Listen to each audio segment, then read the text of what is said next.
like snow. When it falls in the wind, you know. And you, oh you say you wanna dance. You're wary, you know, you'll end up in the wrong hands.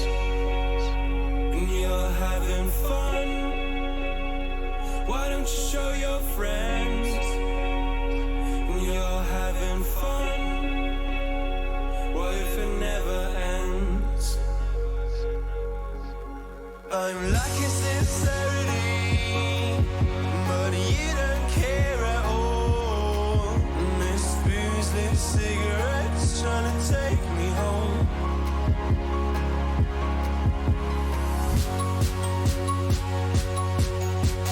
Falling in love just a million times, breaking it off, put the feeling on ice still. She's as cold as December.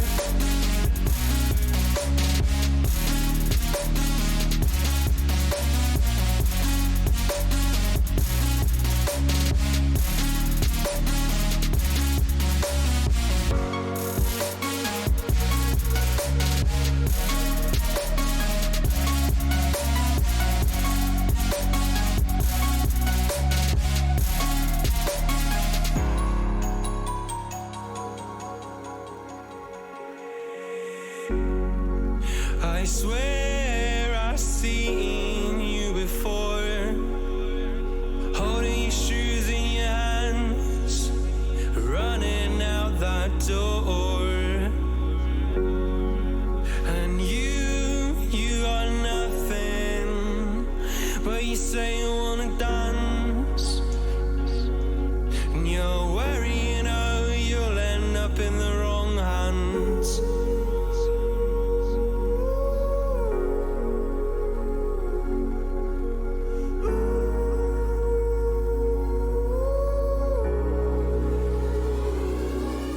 I'm lacking sincerity, but you don't care at all. And this booze, this cigarette's trying to take me home.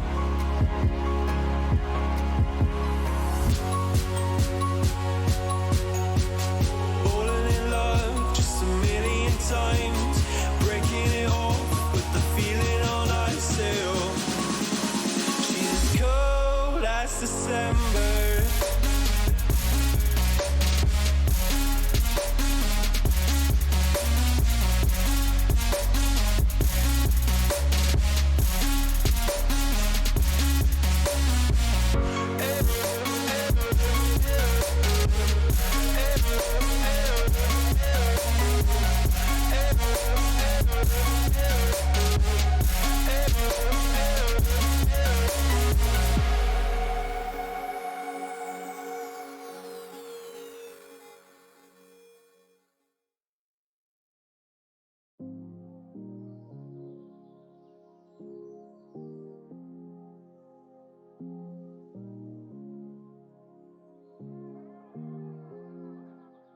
What am I doing here? I am longing for you, dear. If we could look to the stars, maybe life wouldn't be so hard. We were this close to another ending, but too far from the start. We were this close to another story, but we drifted apart. Oh, I think I lost my way. And no, I'm not okay. And yet I'm begging you. Well, let's get this thing going. What do you say? Happy Wednesday. I'm almost to the point in this Thanksgiving vacation where I've, even after one day, forgotten what day it is, which is kind of cool. Welcome to, this is Norway. And this is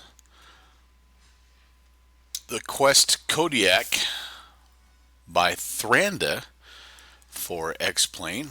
This is the, what is this scenery? This is an Orbix freeware scenery, Hamar Staffsburg.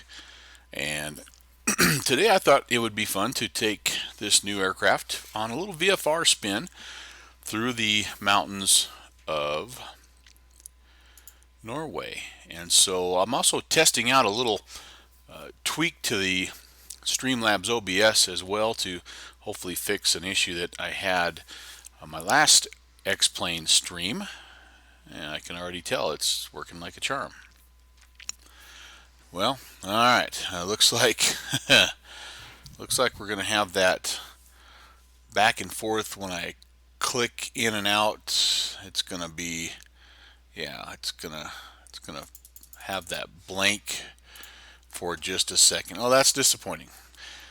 So here's, if you're a Streamlabs OBS person, I have two problems that are going on right now. One is if I click off the screen where my game is, you can see the result. It's like a 3-second black screen pause.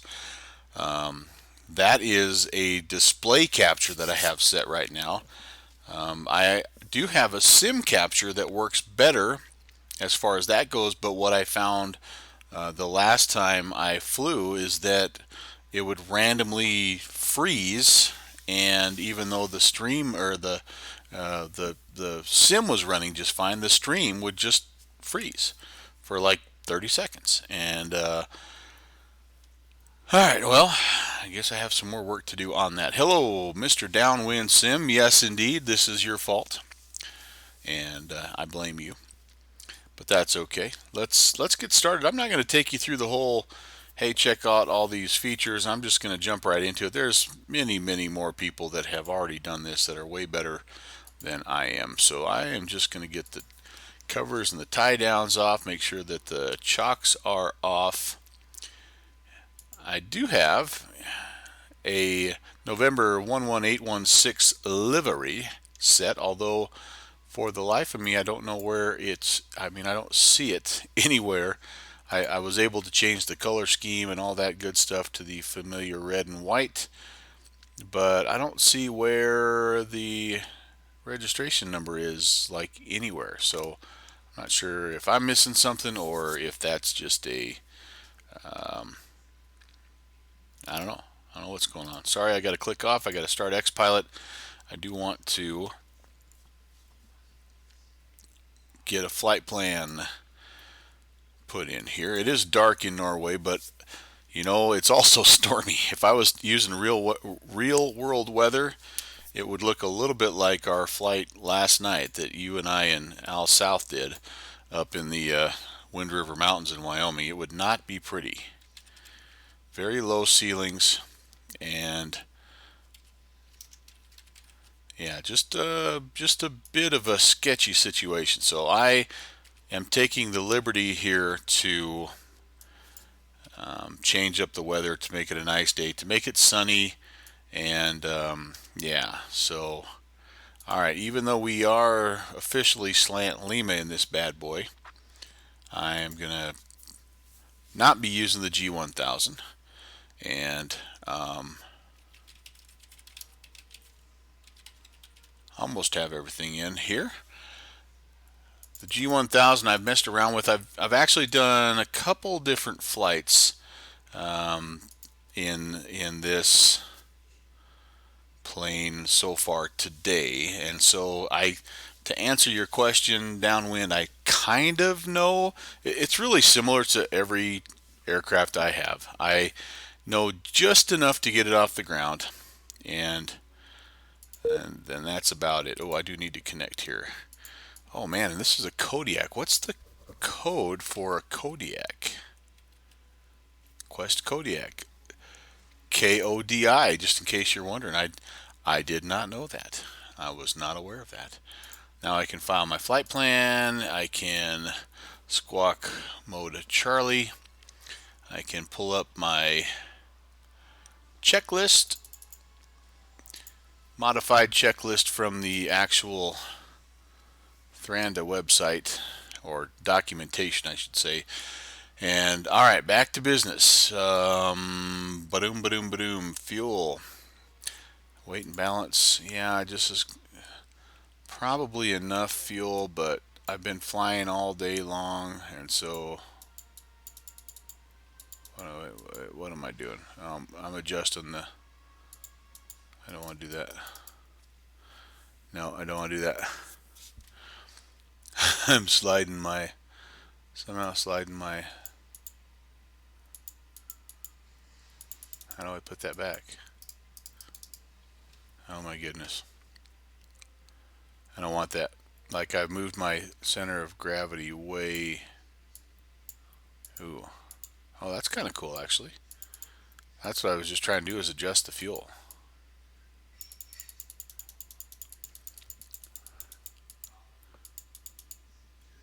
Yeah, I really screwed up the center of gravity. I don't know how to go the other way. Okay. That's bad. That's bad. Um, well, okay, so all I was trying to do was adjust the fuel, and oh, that's how you adjust the fuel. I don't think I need more than about 40 gallons probably. All right, let's do that. Let's get that to 40. Little things like this is what I don't know how to do. All right, move the CG back to, I think it was kind of in this range here. Yeah, I think that's okay. Don't need to worry about the cameras. It does come with all the billions of camera settings. And one thing I'm kind of excited about is let's see, there's synthetic vision, which is kind of nice. It works very well. I'll turn it on just for the departure. And then it has, where's the other thing here? Oh yeah, it has an electric tug that I think looks really cool. I'm gonna have to mess around with it, but it's a pushback tug. And it's just a little guy that hooks to your front wheel there, and yeah. So, but I don't know how to use it yet, so I'm not gonna worry about that. All right, I think we are ready to go here. We do have downwind. What do you think? Cargo pod or non-cargo pod? It looks almost kind of empty here, doesn't it? Without the cargo pod. Let's put the cargo pod on there. Yeah, why not? We can do cargo pod. Yep, yep, yep. And we don't need it, but just in case, if you want, let's see, where is it? We can put the big tires on. Boink. And then you can also put the mud flaps on if you want as well. And it does come with skis if you'd like. So I'm excited to try that out. Oh yeah, and every time you take it off, it drops it back down and makes that crashing noise, which can't be good.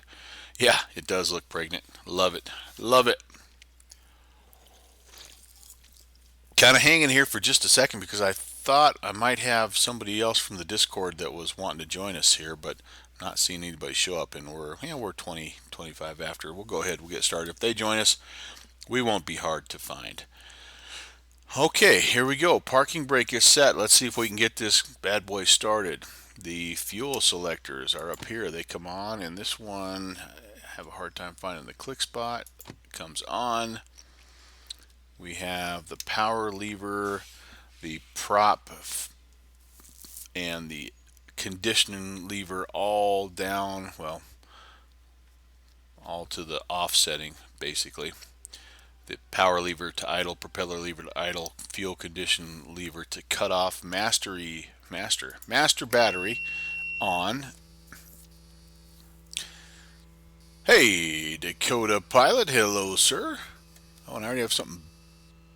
Oh, that's because I have many things on that I shouldn't have because I just exited out. So I think this is a persistent state aircraft. And so some things, well, it's kind of a modified persistent state aircraft. Some things stay on, like generators, and I don't know. I've got something on that it's not liking, and so I'm getting beeped at, but we'll get it. Oh, auxiliary pump is on. Why is the auxiliary pump on? I don't need it on quite yet. But yeah, welcome to the show, Dakota Pilot. This is the quest. It's a maiden voyage here on the stream, so it should be fun. All right, where were we? Master battery on, beacon on, auxiliary pump. Oh, auxiliary pump does need to come on. It was on standby. The ignition switch will come on. We're going to go a low motor start. I don't know why. It's just what I was recommended in the video I watched. We're going to let the NG get to above 14, and then condition lever comes over here to, it's hard to see, this red one comes to low idle. And boy, is that a beautiful sound or what?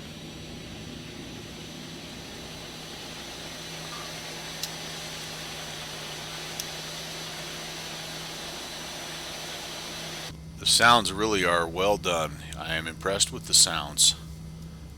No question about it. Alright, everything is stable. I really should have been monitoring that as I was firing things up.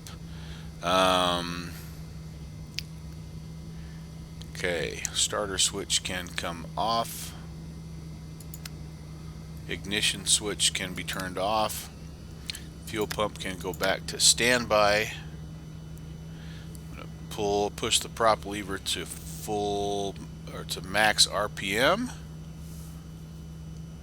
It takes a second, but this thing should start to get a little bit noisy right now.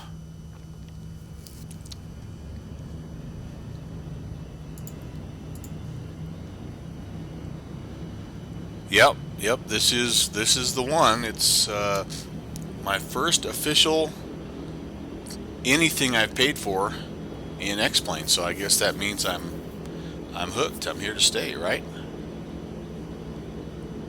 If I could just get my OBS figured out, I'd be a happy guy tonight. But yeah, you know, come on, you know me by now. If it has a propeller on it, if it can be flown in the bush, it's tough for me to resist for very long. And so yeah. Alright, where are we at here? Auxiliary pump to standby. I think I put that already up to standby. Generator and alternator. I'm going to turn my avionics on. Generator and alternator on. And I don't believe that I have. Yeah, so, and that's I'm with you, man. That's another weakness of mine as well, is a vintage airliner. And so, yeah, well, not great for the pocketbook, to be sure. I need to check here. Hang on for just 1 second again. I apologize. I got to click off the screen for just a moment. Caramba. Let's check out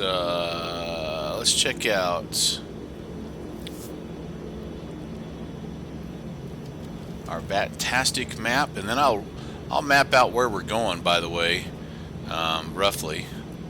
I can't completely map it out because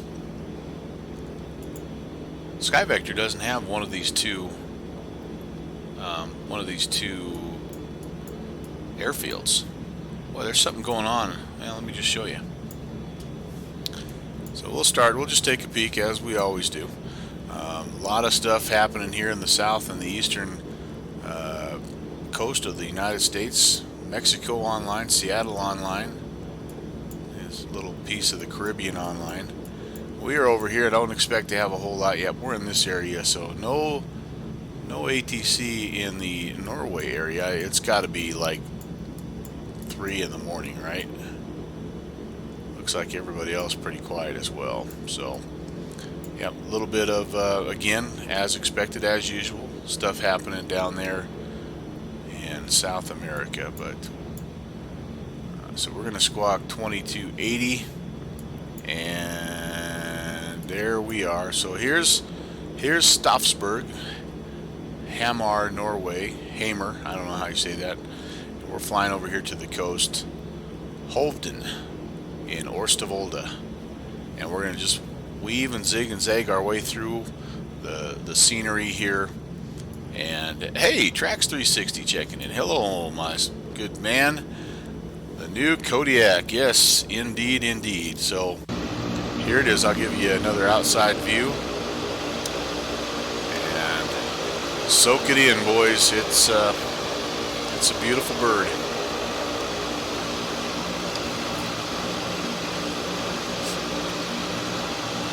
I guess I could show you a bit. Maybe Navigraph will have it here for me. Punch those in here real quick. Okay, yeah, so Navigraph will tell us a little bit about where we're going. And I don't have my Navigraph synced to my X-Plane, so I'm not going to be able to show you the moving map guy flying around, but again, here we are, Hamar, just north of Oslo, and the plan here is to fly up this waterway past Lillehammer, and then I'm hoping we can kind of zig and zag our way sort of up this little river. I think there's a road there, and take us either following one of these waterways out, and actually, now that I look at it, it might be better to stay north here along this road. Vinstra, Ota, Loam. Yeah, we'll do that. And because that'll take us, this road will take us right into where we're going. Hey, Al South. Hello, my man. It's nice. Yep, it's nice. I'll try to do it right. I'll try to treat her right for you guys tonight. All right, clicking in, clicking out. There's the blank pause. Anybody, again, I'm opening it up to anybody on stream who knows how to fix that little back and forth blank pause.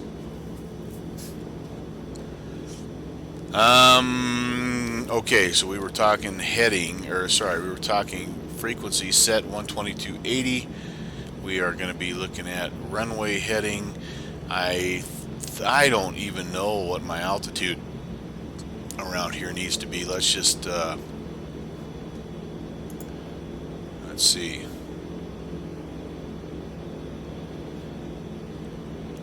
What's Avitab? I do have Avitab pulled up, by the way, just in case. I am not completely flying this by the book, okay? I'm not just doing pilotage and all that good stuff. I am cheating a little bit.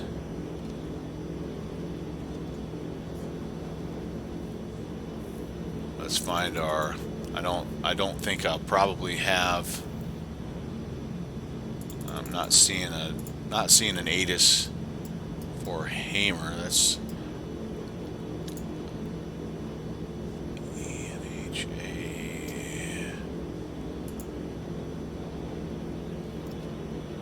Oh, maybe I'm wrong.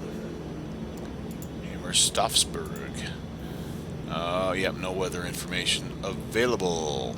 Elevation is 729 feet. Oh boy, so I'm pretty darn close. So I think my standard barrel is about where it needs to be. It might be, maybe bump it down just a little bit. 729. Yeah, 29091. We'll keep it roughly there. So for an altitude, what do you say, guys? We're heading west.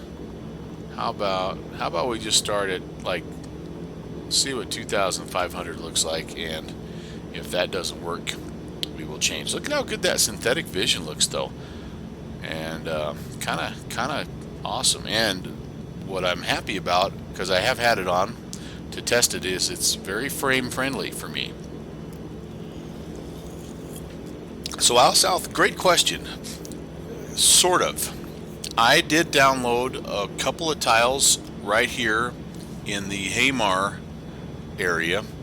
I have no idea, absolutely zero idea, if it's good ortho scenery, better than the default, whatever. And then I also downloaded the same thing, at the other end. So we're going to just find out together. But even the default stuff, because that's what the bulk of the flight's going to be, it still looks pretty good, I think. So, but if anyone has a recommendation, that'd be another good thing for how to. I mean, like what server do you use to when you're downloading European scenery? Because I'm so used to grabbing a Bing or something, and I heard that's not maybe the best in Europe, and so yeah, Trax 360. This is an Orbix freeware, and very typical Orbix quality. All right, so anyway, messing around here. Departure and arrival airport. So departure airport is Hamar, ENHA, and the arrival airport is sorry, I have to look. It is ENOV, which I forgot what it is.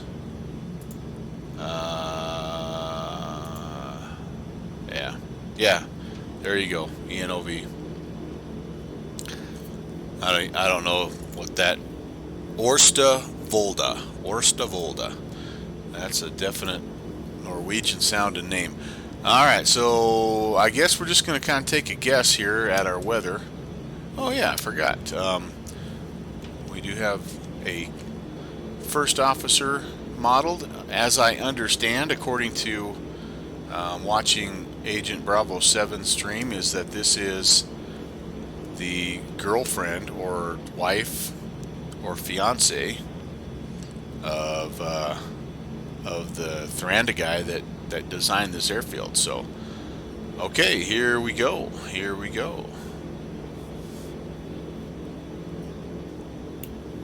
Hammer traffic, Kodiak 11816, taxiing to the west for eastbound departure. Hamar. I forgot what the runway is. 225, I think. But look at that, the synthetic vision, man. It looks pretty sweet. It's and it's not stuttery at all. I mean, this is an Orbix scenery, so you half expect it to be a little bit clunky, and it's just not. So I'm loving it. Loving that. I am going to have to check in here. I think this is a back taxi situation. Hamar traffic, Kodiak 816, back taxi runway 25, Hamar. This is not real world. Right now the real world in Norway is typical ugly November day. It's bad. It's bad weather. I thought about trying to jump in and do the best I could, but it's like it's like what we flew in the mountains yesterday in our little test flight.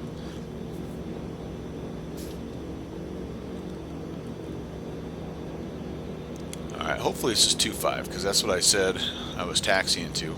I don't have anybody else here at the airfield, so alright, now we're back on. Sorry again, apologize.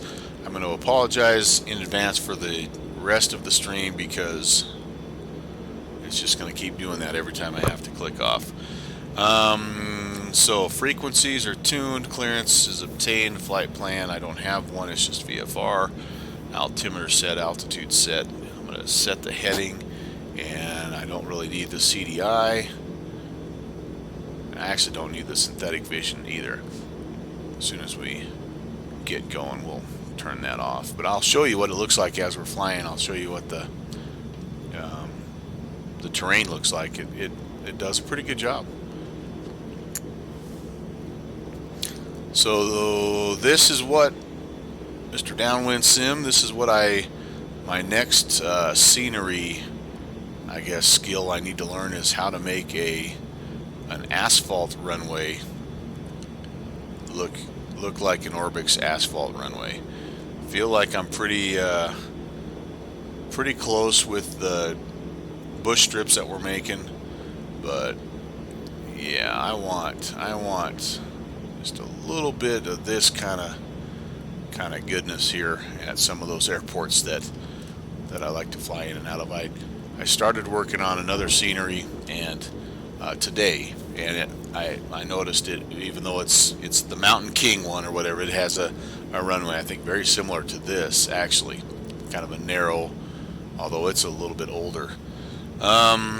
Okay, so I forgot to turn lights on here. Jeez Louise. I need the strobe on, I need the nav. The taxi should have been on. We'll turn the landing light on. I am not worried about the pitot heat. I'm not going to be going very high in the weather. I've set to be good. I'm not even going to put the windshield heat on. And all of my stuff over here is looking good. Cabin temperature is a comfortable 18 degrees Celsius. So, alright, let's just get one more quick thing here fired up.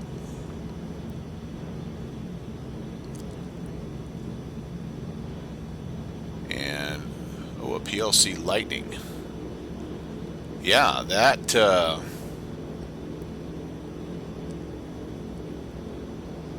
kind of more of an aerobatic plane, right? Tracks, is that right? Am I thinking of the right one there? That would be a fun way to zip around the world. Alright, so here's where I could potentially blow the engine up, guys. We're gonna move the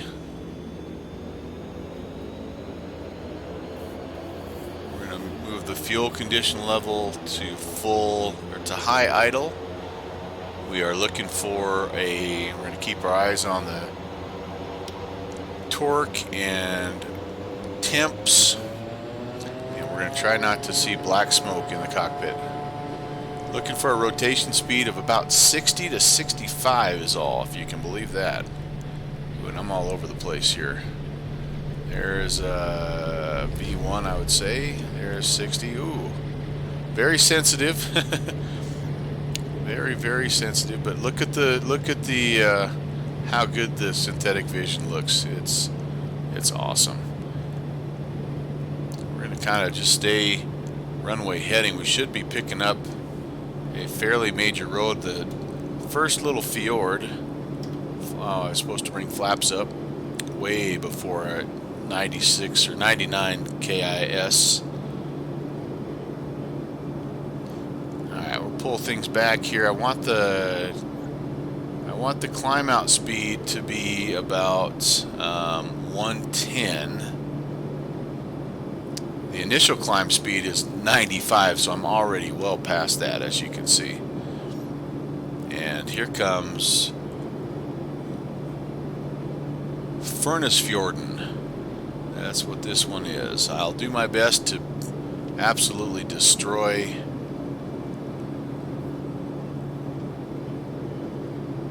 as many Norwegian landmarks as I possibly can.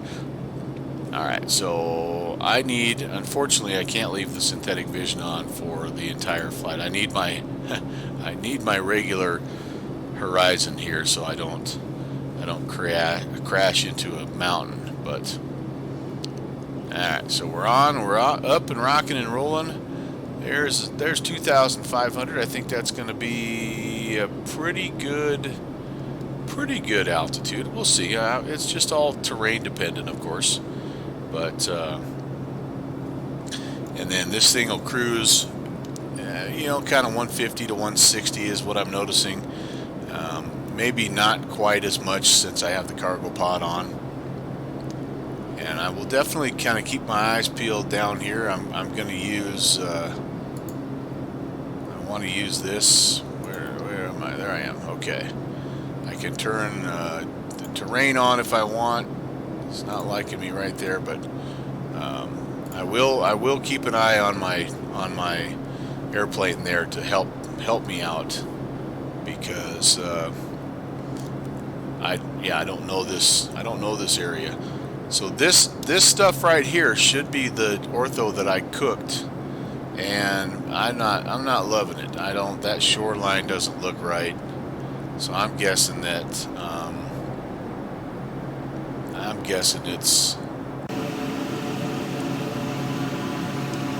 guessing I did not do something correct. I'm just hoping that it's going to be good enough, like, for me to follow this road, because that's going to be a major terrain feature for me. And I think it's a big enough, kind of looks like on the map, it's like a major enough road that hopefully it'll still be visible throughout, but I guess we'll find out. So again, a question for you out south, or you Downwind Sim, or really anybody else that is familiar with the ortho scenery process, is when you're building ortho scenery in X-Plane, what's the best imagery, I guess, to select, and yeah, just to get the best results. It sounds kind of, from the forums, like it's a little bit of a hit or miss deal. So I don't want to tie up a bunch of hard drive space if I'm not getting, nice looking scenery. And as often as I fly in Europe, which is not very often, once a month or so, this looks nice. I mean, it's not.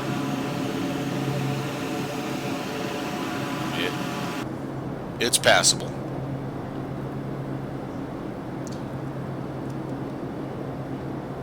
So I'm getting about 28, 29 frames per second right now. So that's a little bit on the low side for me as far as X-Plane goes. I've been up in the 50 and 60 range in the Prop Strike, and also in the Dakota, the AeroWorks Dakota.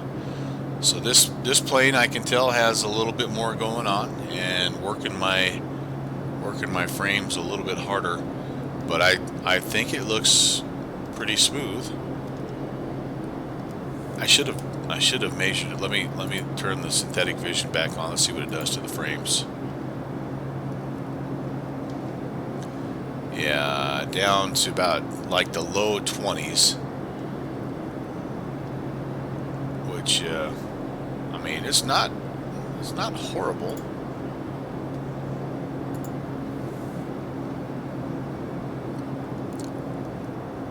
So they have X Europe by Simhaven. So you're kind of telling me, and I think you actually made that suggestion also earlier on my Discord about just going up and picking up a pre-made product.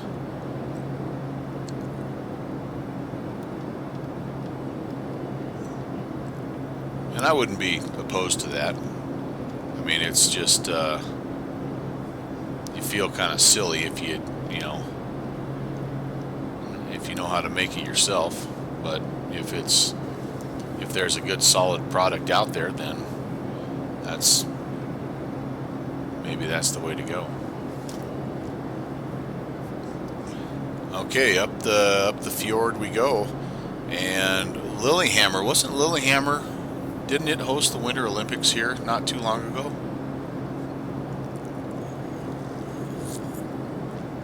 That's the first community that we're going to get to is located. All right, so cruise, we should have about a 1670 torque and a 2000 RPM. So my torque is way low.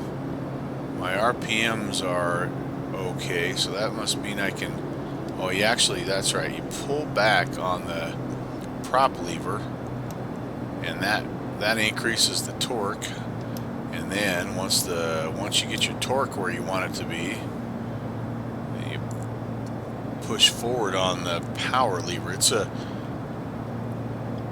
little different power management here, and it's gonna be fun to kind of learn what's going on as far as this goes. Yeah, so there we go. That's a little bit. Actually, I'm over torquing the engine. Oh yeah, don't do that. that creates black smoke. So you pull the torque lever back, and then you nudge the power lever forward, and then obviously as you add more power, the torque increases as well. And you want to find that, again, that sweet spot is 1670 for the torque and 2000 for the RPM. So I'm gonna have to keep messing around with that, because I'm about there for torque, but I'm still a little bit below on RPMs. Yeah, this is, and this downwind, this is not the typical like Blue Angel smoke that you like having. That it fills the cockpit with black smoke. You can't see, and then your engine stops working and you go down. So yeah, not a fun situation at all.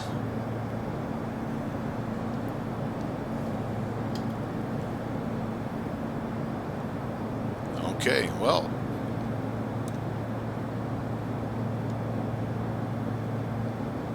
yeah, you get spoiled, don't you, with the ortho scenery, and you look and you see like shorelines and roads that are jagged, and yeah, I have actually. So I have, let's see, well, I can tell you somewhere here there's a hour-old meter. Yeah, so I have like a little over 3 hours in the plane, and so that encompasses, let's see, two different airports where I flew patterns, and then 2 other flights where I just practiced the departure procedure essentially. And so I've been, let's just say that's 4 different flights, and I've blown the engine up on 2 of the 4 flights.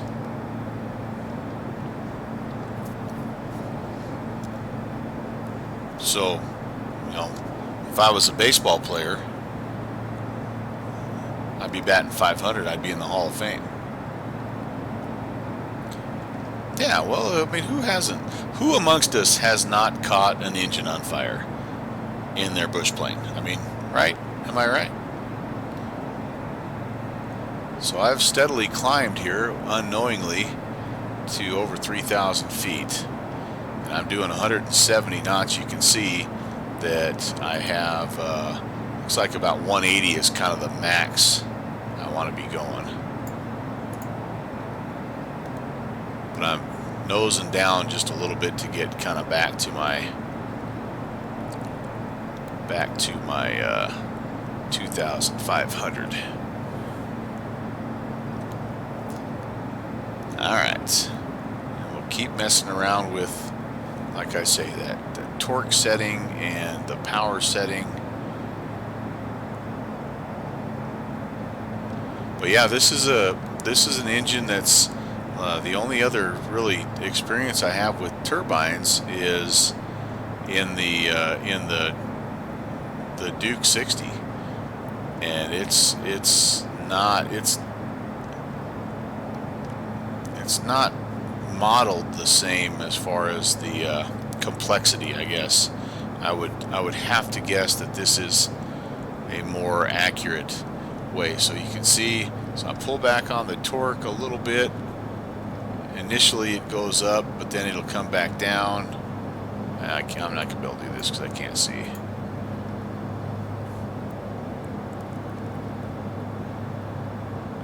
Oh, it's not coming back down, so I need to.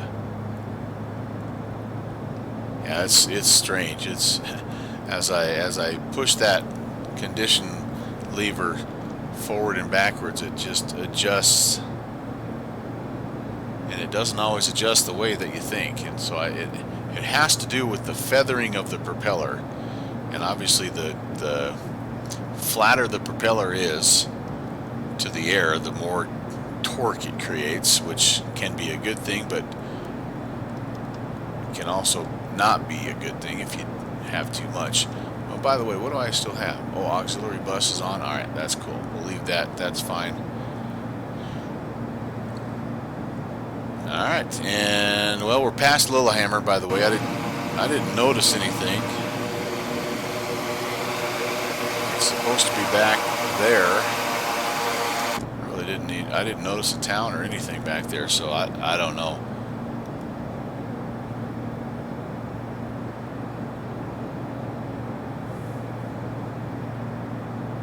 Oh, PLC lighting. I am sorry. I thought it was PLC lightning. What's the lightning aircraft that I was thinking of? Isn't there an aerobatic? I don't know. It's a vacation yet? Yes, it is. So the pilot controlled lighting, yeah, and so you're saying that there is somebody's made a mod for that apparently. That is kind of cool, where you click you click your push to talk 3, 5, or 7 times, right? I mean, it kind of depends on where you're at. The only problem with that right now, Trax, is that all of the airports that I've created none of them have any kind of lighting. But that would be a cool feature, because there are a couple around where I live they're unmanned, and that's how they do it. Yeah, nice. Well, you'll have to, if you have information on that, you'll have to share it. I'll definitely add that to our resources. And I do hope to be able to, on the one airport that I'm building, Clark County, I'm almost positive that they have the PLC lighting.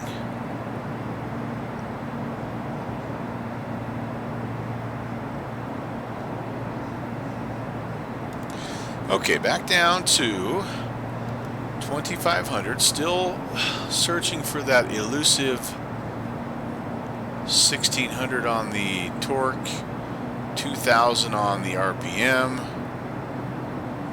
I think we've just about got it figured out here.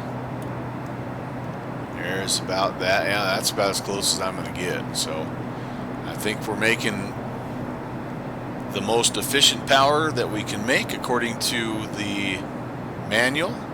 And now it's time, as you can see, it's time to test the handling capabilities of this plane, which I think are pretty solid, honestly.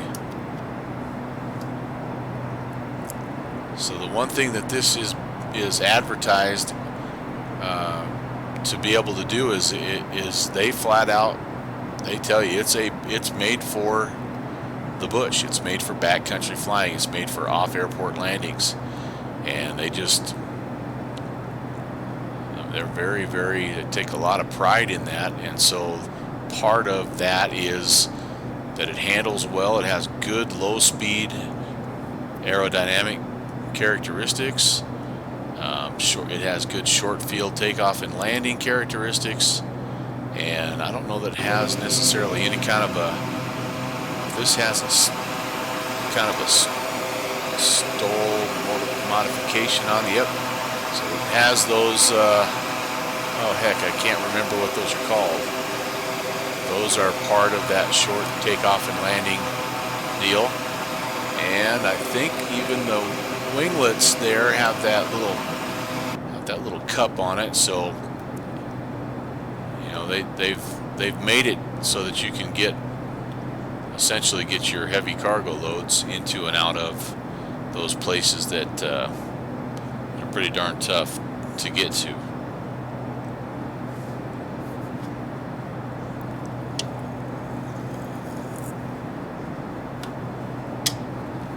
All right, it's the favorite part of the stream for you guys. It's Ken Melvin Leroy correctly pronounced the Norwegian fjord. Here we go. I'm gonna spell it, and then I'm gonna try to say it.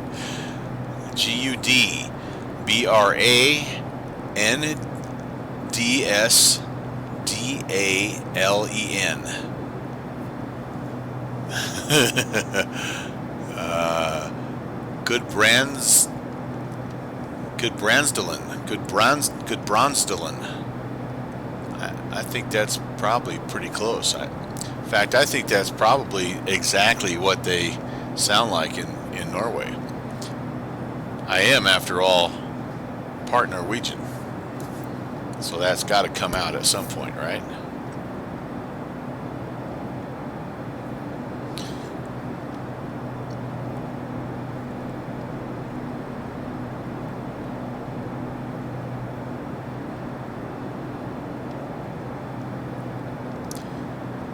All right.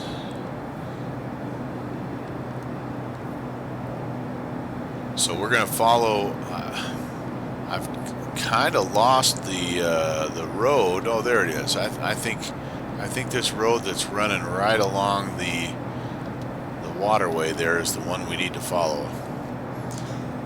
It loops up a little bit here to the north and then kind of comes back around, and we'll have to go check the weather here in just a bit. I guess I probably could put in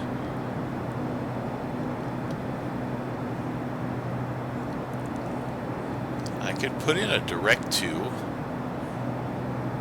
Yeah, we'll just use the map. And am I still on the map? Where am I? Yeah, there I am.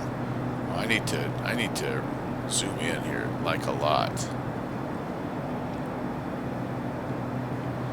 So has a pretty nice map. I mean, it's a solid, from what little I've messed with, it's a solid G1000. I don't think it's quite as intuitive as the Flight 1 G1000, which is still my favorite flight sim G1000. But it already feels better than the Coronado G1000, because I was able to, in my last flight, I was able to load an approach and not have it erase my entire flight plan, which is what happens in the Coronado G1000. If you load the approach,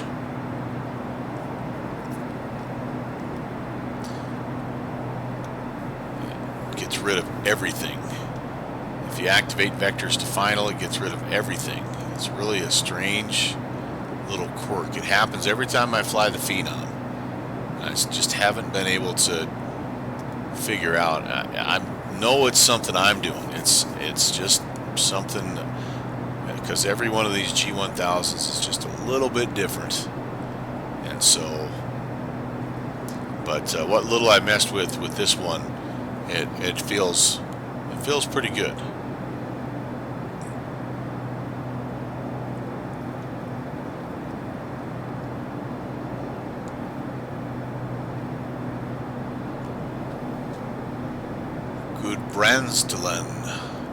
Gudbrandsdalen. I think that's what it is. Gudbrandsdalen.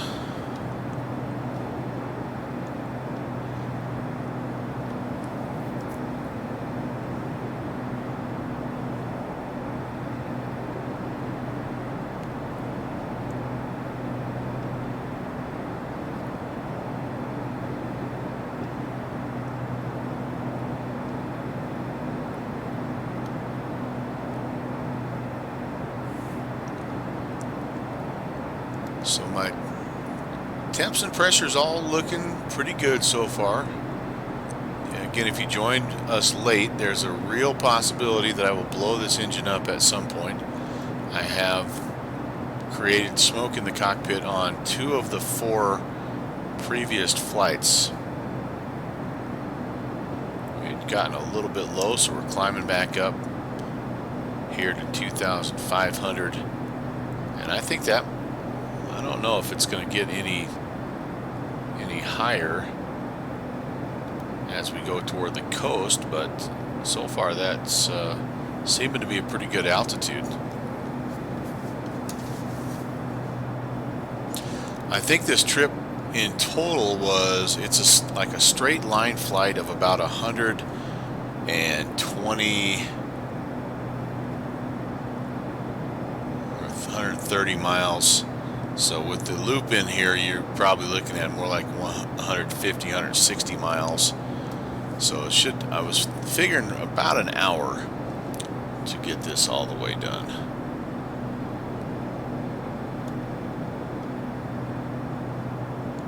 Yeah, out south, I agree. I mean, it's, you know, I mean, I don't know. Do they have fields on the side of the mountains like that? Who knows? Roads kind of up there look a little bit awkward, but you know, as far as autogen goes, I do have that worldwide forest enhancement pack that tosses some trees in there and helps out. So yeah, it's, I mean, if I flew over here more, you know, like in P3D, there's actually a Norwegian scenery pack, and I think Orbix even has created a mesh. You know, I think a guy could have some fun over here. I think it's there's plenty of our type of flying here. Some little small airports tucked away in some beautiful, challenging terrain. You know, the other place that has a lot of this type of flying is Italy. Italy and Switzerland have just a ton of little teensy-tiny airports that are tucked in between these 12,000-foot peaks. I mean, everybody, Innsbruck, Austria is kind of another, you know, Austria is kind of another spot, but you sort of forget about the Swiss Alps and the Italian Alps and just how beautiful it is over there as well. All right, we're going to stay to the right of this fork because as I'm looking here, I think we just want to kind of come up, and this is sort of our intended route.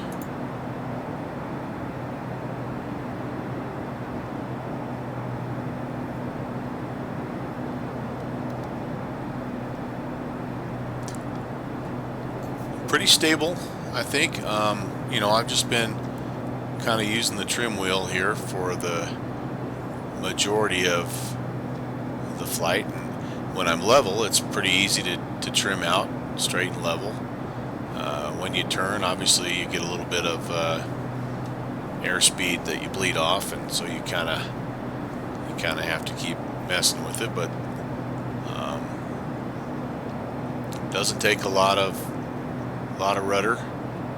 I don't know where the little ball is though, so I don't know how coordinated my turns are. Sometimes with these little more sophisticated airplanes, they just have the yaw damper on, and you don't even have to worry about it. It just coordinates it for you. But I'm guessing it's probably here somewhere. I just haven't looked for it. I don't see either yaw damper or our little turn coordinator ball. So I apologize if you're riding in the back and you're getting thrown around a little bit.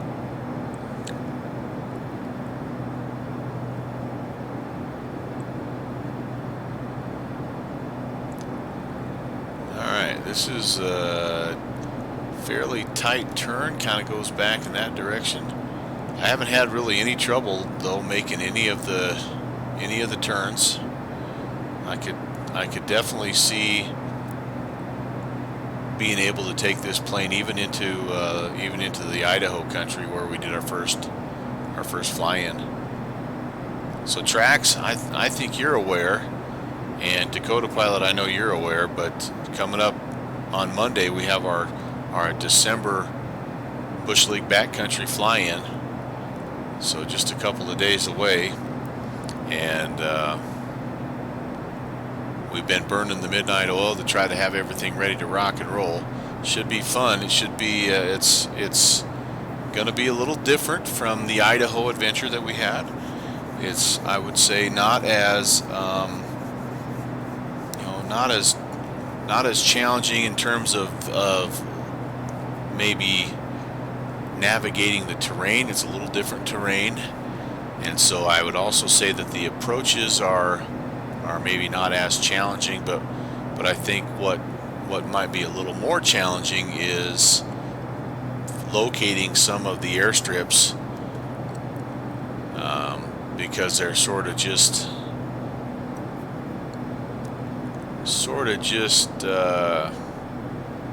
here and there and everywhere, and they blend extremely well because they're all gravel. That's so, but it'll be fun. I mean, I think Downwind Sim and we've been testing it out, and I think we've flown that route probably 3 or 4 times, and it's a hoot. So check it out. We'll have information out on all of the Discords, mine, Downwind Sim, and of course Slant Alpha Adventure, who Slant Alpha is going to be hosting it this time, and Downwind Sim will be hosting the voice Discord that we did. I thought that worked out really, really well. And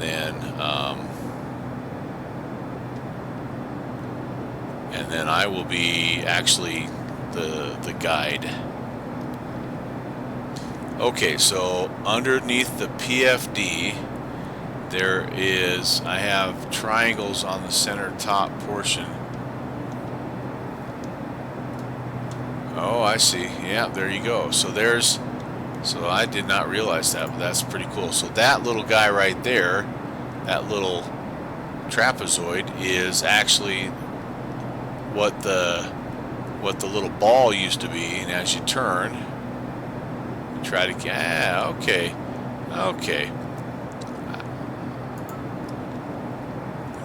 Al South, he may be the smartest guy I know.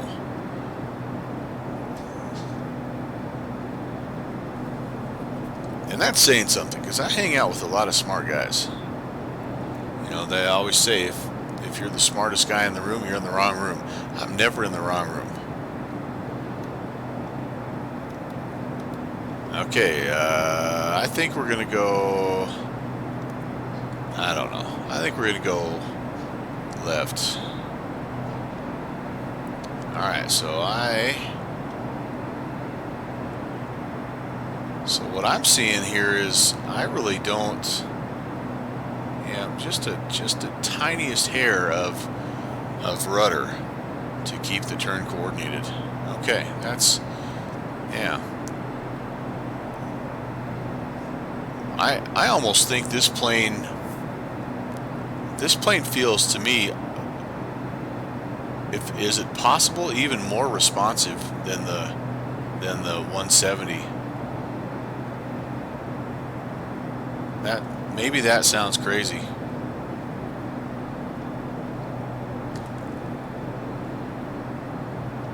Oh, very cool, very cool. So, you know, one of the things that we do, Tracks, is we try to, our goal is to do, you know, obviously one event each month on that first Monday of every month, but we hope to be able to just rotate around kind of who is the guide. And so I'm going to do it this coming Monday, and then Coffee is going to do it in January. So yeah, if you've got a little route, man, you could potentially be that February guy. So yeah.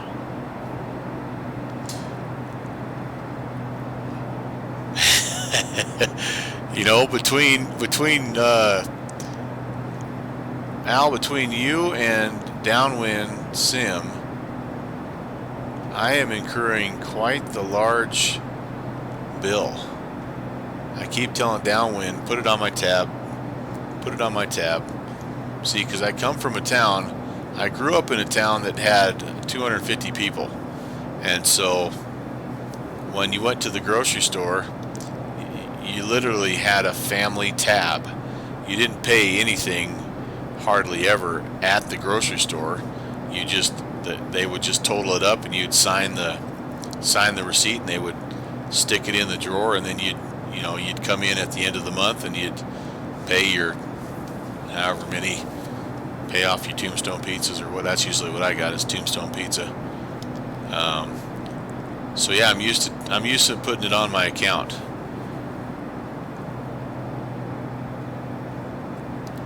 So I now have an account with you and Downwind Sim.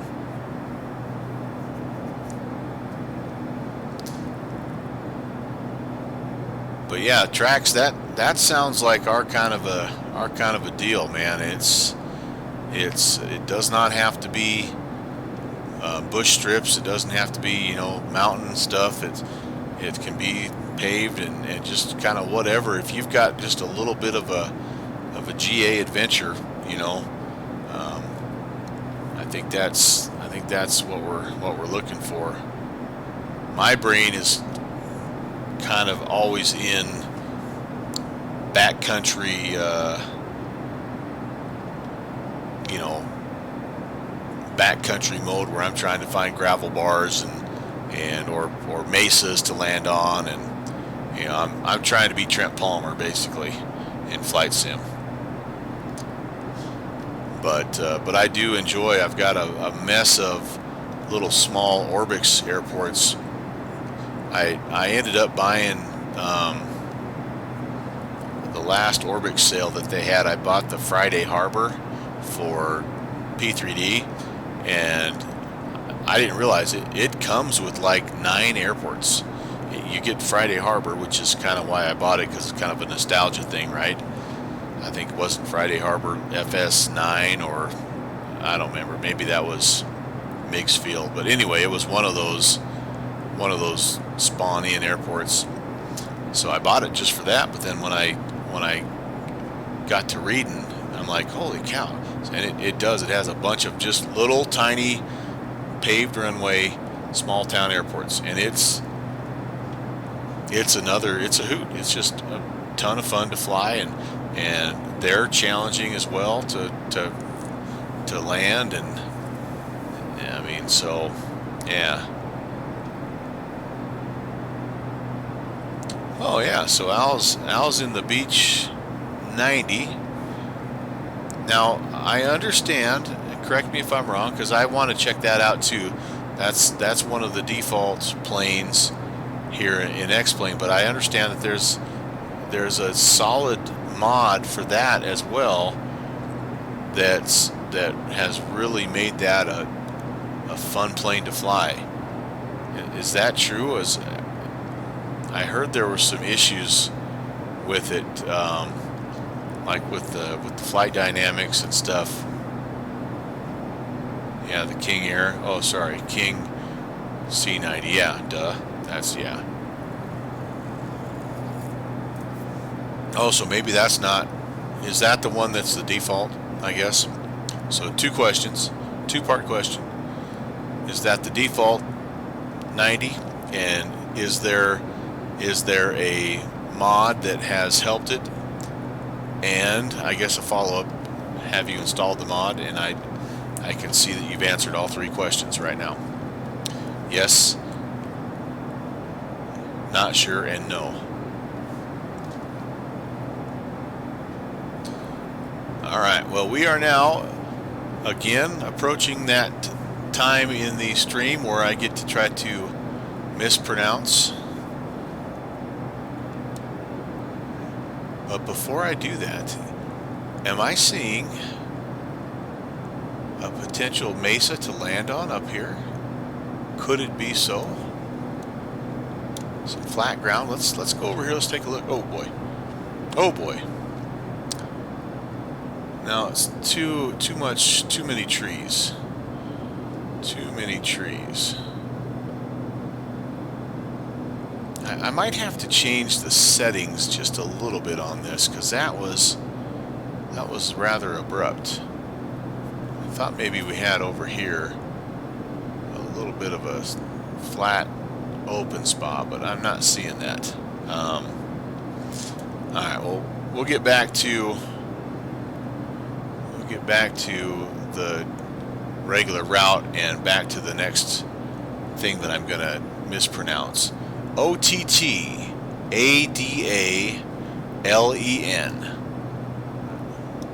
OTTADALEN. You can Come up with your own pronunciation. Let's see. This will be kind of like other streamers have landing rate competitions. I have pronunciation competitions.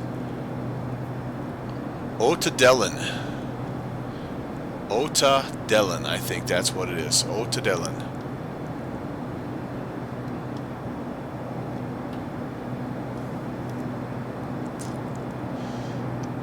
That's the river. Or maybe this is just kind of a long, narrow lake. I know sometimes they have those too. Alright. Got a little bit high. Do I have a red light on down here? What's that red? Is that? I don't know. Maybe that's been on the whole time.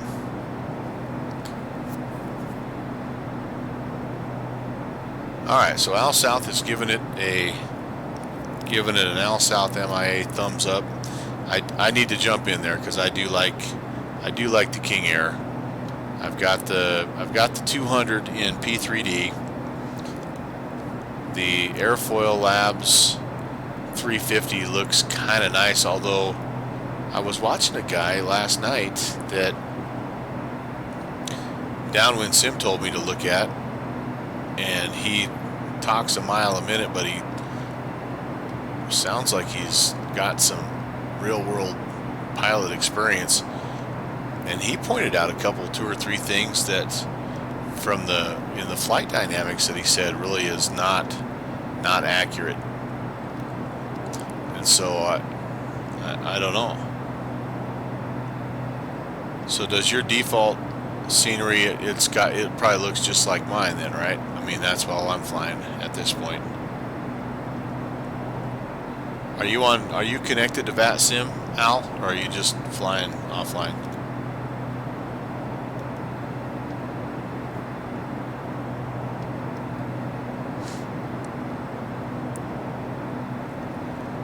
Oh, that little descent cranked me up to 170 again. Some rolling hills up there. If I can find some, oh, you don't have to if you don't want to. If I can find some areas that don't have trees, I'd like to attempt an off-airport landing here in this bad boy.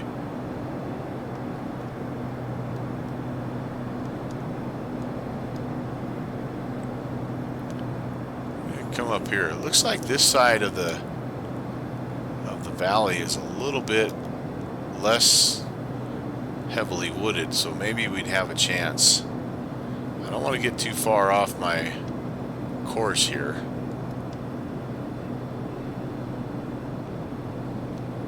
But if I can come up here and maybe find a little bit of a flat area. What do you think, lady? See anything over there that looks landable?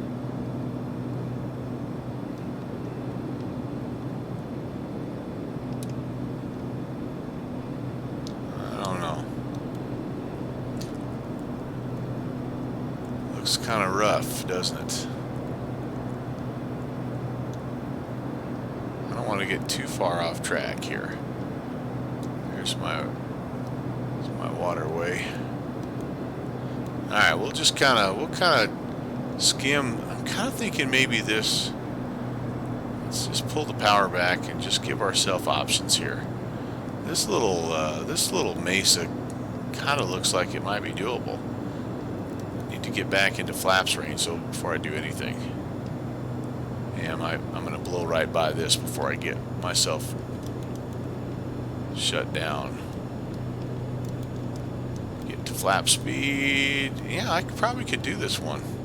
This might end up just being a touch and go because I'm a little fast. Let's see here. All right, there's a notch of flaps. We'll just do a low pass here. Looking a little bit rough. And maybe at the top here we can find a little. Oh yeah, that looks okay on the top here. Let's see how we do.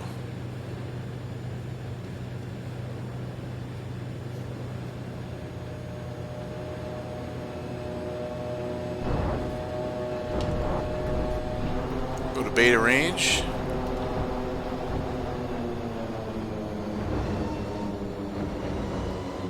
that was not bad, actually. Oh, no, no, don't do that. Oh, no. Oh, no. Oh, no.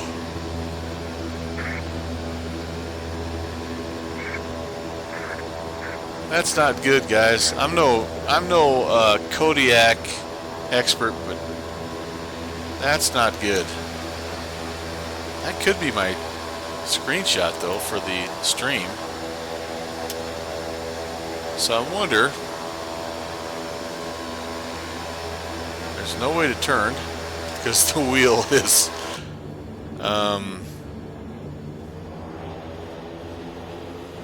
What if I just gave it full prop? I wonder if it would. Hey, looky there. It's almost like. Yeah, that's really what happened there, Trax, is that's just a CSL deal.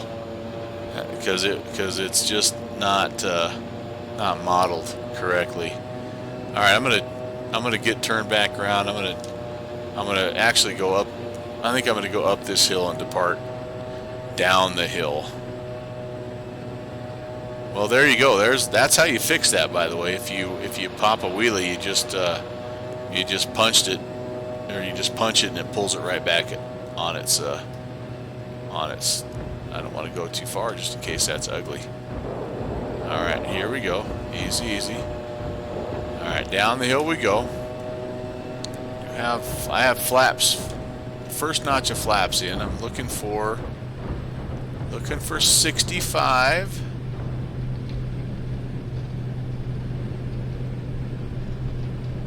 And I'm flying, guys. All right. Not bad, not bad. Somebody fed their Cessna. I can't. I got nothing, Trax. I think that's an accurate description. It's a bit of a unique looking bird. There is no question about it. But you know what? Each one of these doggone bush planes has their thing, and you know. Wait, what were we talking about last night, Al South? Was it the Porter that you were talking about, the Milviz Porter, and that thing with that turbine engine slapped on the front of that frame, and Downwind Sim calls it basically a flying engine. Somebody's trying to talk to me here. Al South, I think you're doing the typing, hitting the space bar and activating your push to talk thing again. But yeah, it's a goofy looking booger too, but you know, it gets the job done. All right, so here we go. Let's recheck our temps and pressures and all that.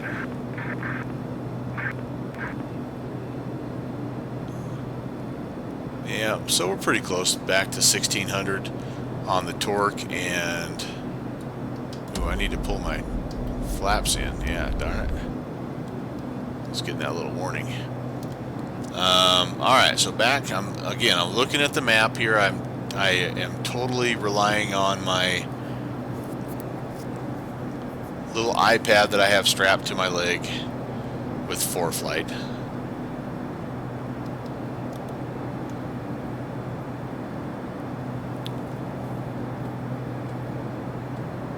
Otadala, and I like you. This is cool. I kind of want to do another one somewhere.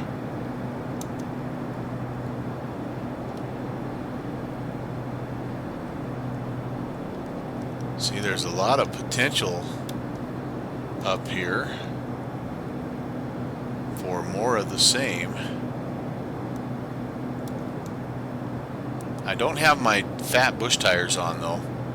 I wonder how different that would be. Can I change those mid-flight?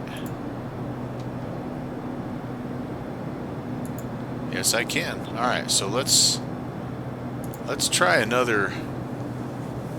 Let's try another off-airport landing here. Which side? That side has. All right, let's climb up here.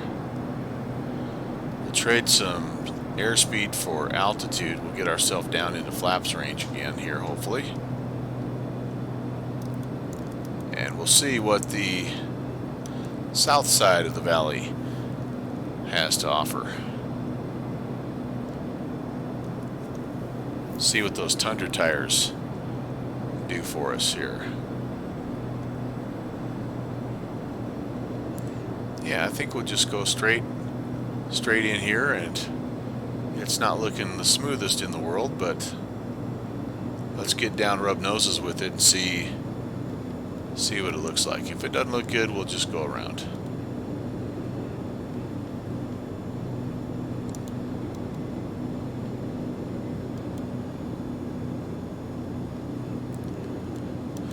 I think if we go over, just over this lighter part of the terrain here, on the darker brown stuff, it looks a little bit better. Alright, there's a notch of flaps. Want to try to approach, I think it said between 80 and 85. It's kind of the ref speed. Second notch of flaps coming in. Yeah, this looks doable. This is what the bush tires are for, right? This is going to be a little bumpier than the other one was, isn't it? Yeah, I'm not liking this. Pull the flap up, add some power back in. Let's see about our climb out. It's a little bit too steep, so let's turn.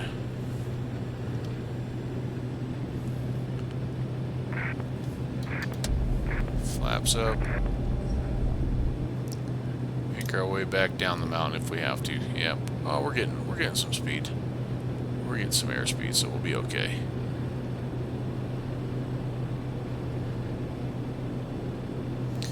Just make our loop back around. And we're semi-close, aren't we? We're over 100. The climb out, it says the optimum climb out, like I said, was 99 knots. And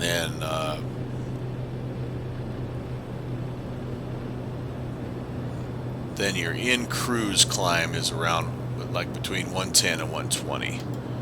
So that's, yeah, that was just looks just a little rocky, I think. Thought the Rocky Mountains were going to be a lot rockier.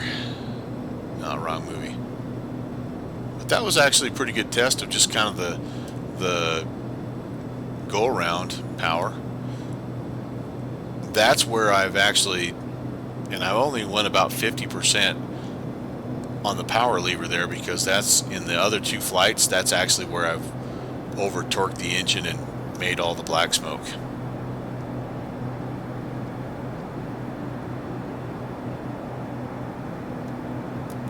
And so, Al South, if you want, we can go to voice if you are wanting to talk a little bit. I don't have a problem with that. If we can all join over on the voice Discord server if you want.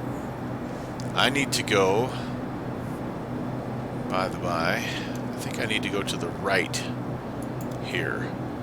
Yes, I'm going to stay up here and then come around. Yeah, I think that's where I'm going.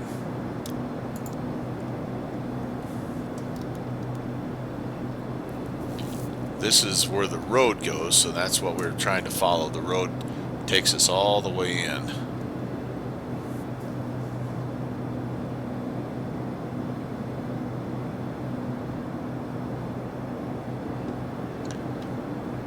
Yes, so we'll stay to the right. We had climbed all the way to, holy cow, 4,500. Let's get back down here where we're a little bit more mellow. I will keep looking though for any potential places where we can put it down to test these bush tires out. If not, I guess I'm just going to have to make a return trip up to Kinky Creek Divide.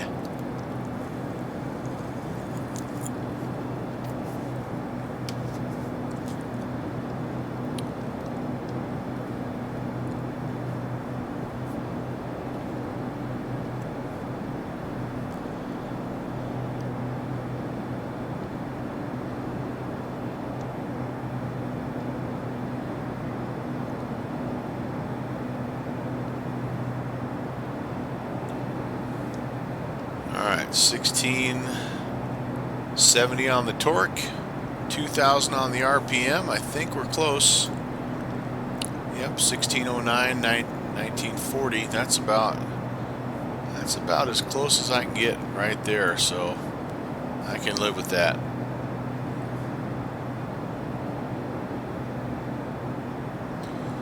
And I probably at some point in time should get... Alright, I'll head over there.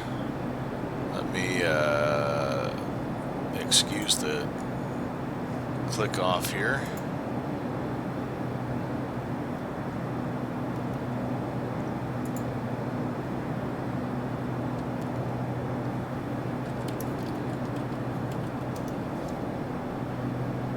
And let me go to my... How do I... Where? What am I doing? Who? What? Where?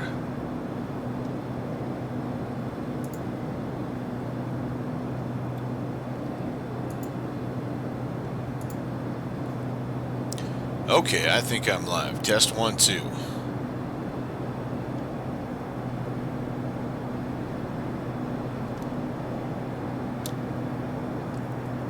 Did I go the right way?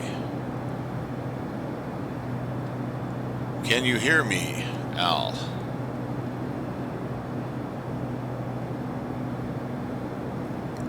Test 1, 2. Alright, well, I'll let him work out. I need to mute that. I'm going to let him work that out. And I'm going to try to stay... What I was attempting to do here is I was going to zoom in just a little bit. Yeah, I think we're doing okay. Okay, can you hear me? Hey, Firm. Hello, my friend. Good. Good. I'm in Vatsy as well. How close are you ahead of me probably by now, or? I am like 30 miles southwest of Thranda. All right. Well, I will meet you in I can't remember where we're going again. Orsta Volsta. Yep. I'll meet you. Orsta Volta. I'll meet you in Orsta Volta. I think I got off of where I'm supposed to be. I think I should be over in that. Okay, so I'll keep chit-chatting with you here. Sure. Does that?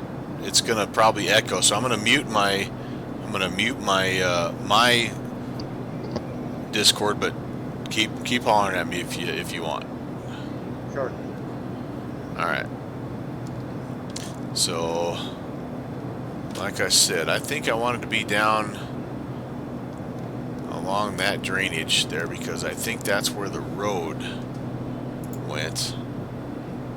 No, actually quite the opposite. I wanted to be up in that northern drainage because the highway is actually up here. But the good news is the highway comes back down, and so if we just keep going due west, we're going to intercept. It'll be the oh my goodness, this will be the toughest name we've had yet.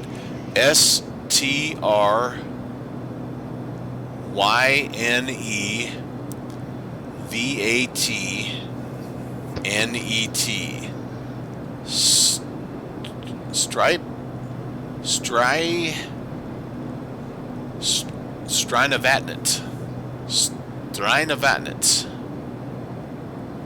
That's the lake that we'll be finding here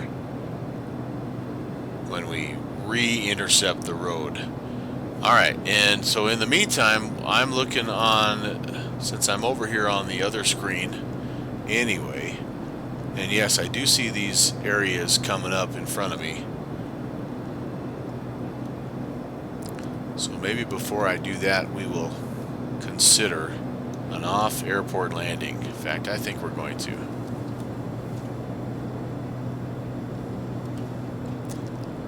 This looks a little bit nicer. I wonder if this is supposed to be snow. don't have the skis. Should I put the skis on? Should we just see what the skis are like?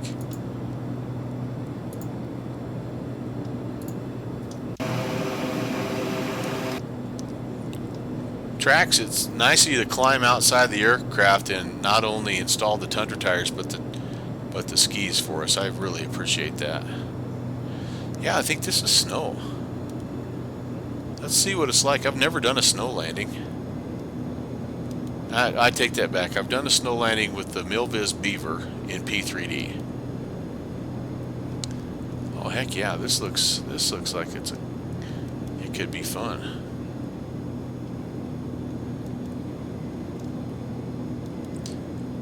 So I'll really be behind you now, Al South, because I'm going to attempt to land in this snowfield here.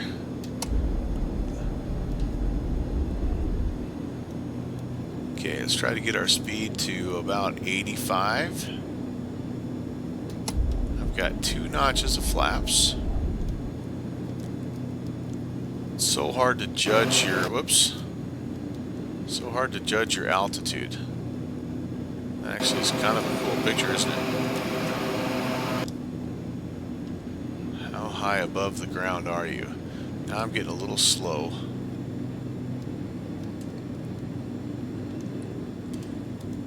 I would say the ref speed, if rotation speed's about 65, yeah, I would say the ref speed would be right down there, about 60 or so.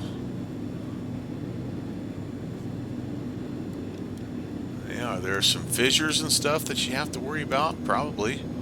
Little cracks in the ice. I guess we're gonna find out. This looks like our landing zone right here. Let's see how it goes.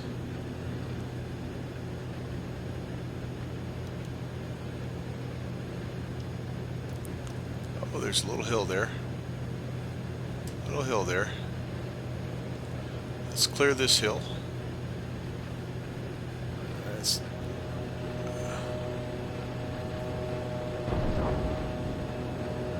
alright, we're down. I'm trying to beta. That was a little bit rougher than I thought it was going to be. And then there's like very little braking, I'm assuming. Well, no, I got a little bit of brakes there. Okay, well, that was a little bit bumpy and lumpy, but yeah, we're down. I mean, I don't know how much the skis really did for us, but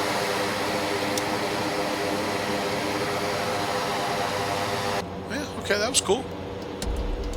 Alright, so first notch of flaps, I think we'll kind of point it down that way. Or clear on the right there, first officer.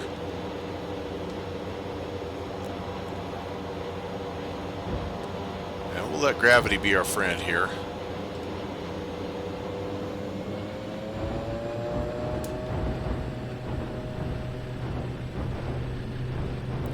Try not to over torque it. Well, it was actually, yeah, we're flying. Use a little bit of ground effect here, maybe. I'll touch the tires one more time. Awesome. Awesome, awesome. All right, that was fun. That was cool.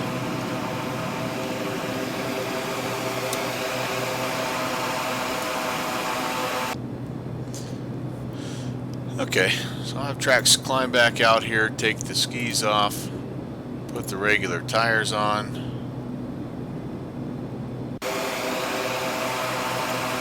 Regular. Alright, there we go. And okay, enough horsing around. Let's get ourselves back on track here. And wow, that mountain was 5,000 foot or so. We're way high. Well, this is kind of a pretty little chunk of the world. I bet that does look really nice in ortho. Get my flaps all the way up. Nope, I still had a notch there. Let's dive this valley just a little bit here and see if we can get back on track. In the meantime, back over to the other screen. ENOV. Let's see if we have any kind of weather information for Olstavolden.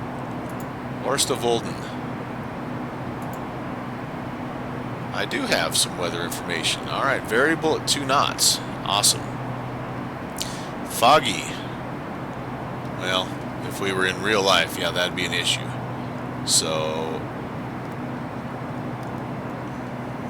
we were overspeeding there a little bit. Sorry about that. But yeah, so actually, I don't know. It'll probably be pretty calm, since that's what I have the weather settings on right now, and the altimeter doesn't really make a difference either, because I think the altimeter is right about standard baro anyway. Okay. And here comes our lake, and should be our road. And then we just have to kind of figure out, we're getting pretty close here, folks.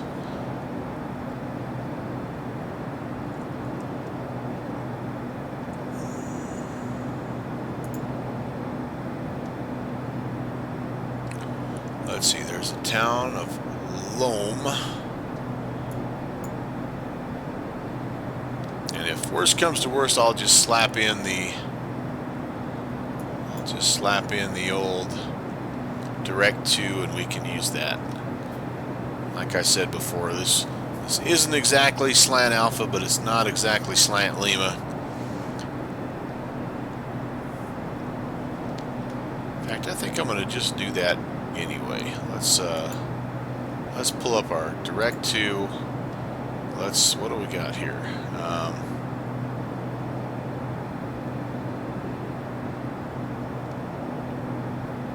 If nothing else, we can get a little bit of a distance here. ENOV.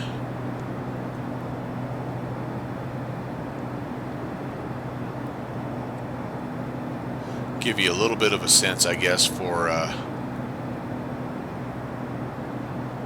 the usability of this G1000 also. Oh, I'm a little low on fuel. Okay, good thing we're going to have to stop messing around and actually get there. There we go. So Olstavolden, activate. And that will give us over here, this map, it'll give us, yeah, so we have,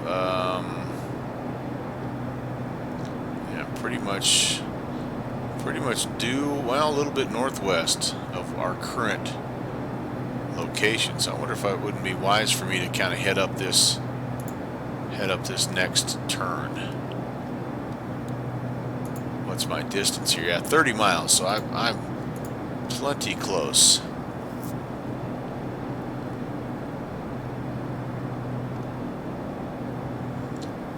These fjords can go. They can turn you all over the place. Yeah, I think we'll stay in this one here because it's a little bit larger. And as I'm looking at about 3 different maps. And this one still has the road that we were wanting to follow, so that's the one I'm going to go with.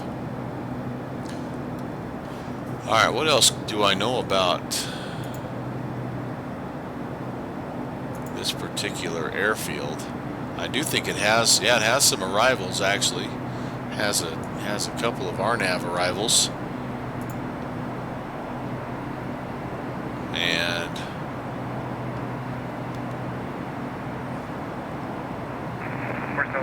traffic here 3710 reporting 5 miles south of the field north.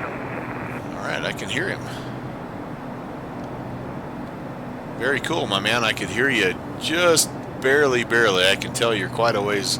I'm about 30 miles away still.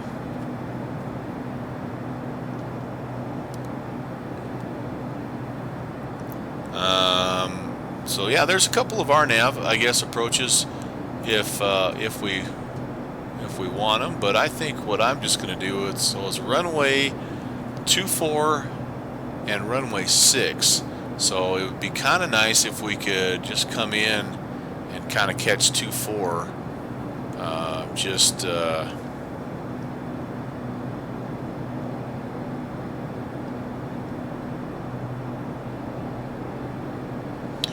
do I adjust the course? This is the barrow. Is there an outer ring here? Yeah, there is. Okay. Well, that just adjusts the barrow.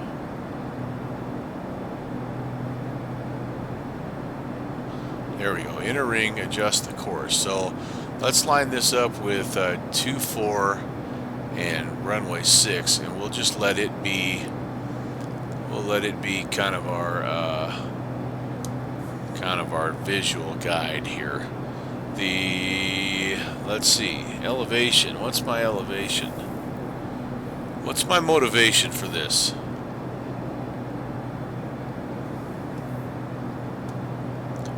$243 feet, so I've got a little bit of altitude to lose. I'm gonna stay. I need to stay right. I can still see that road kind of carving through there.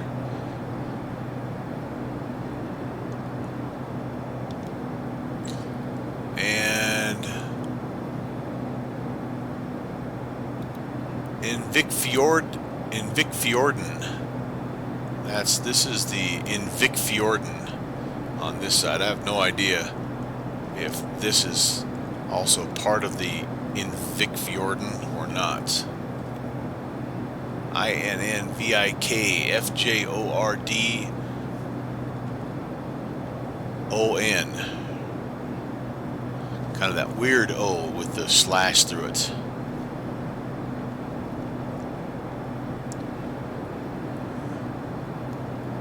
So I'm gonna try to lose a little bit of altitude here, but I don't want to get crazy because I have no idea if the field, if it's out in the open or if it's tucked over a mountain ridge.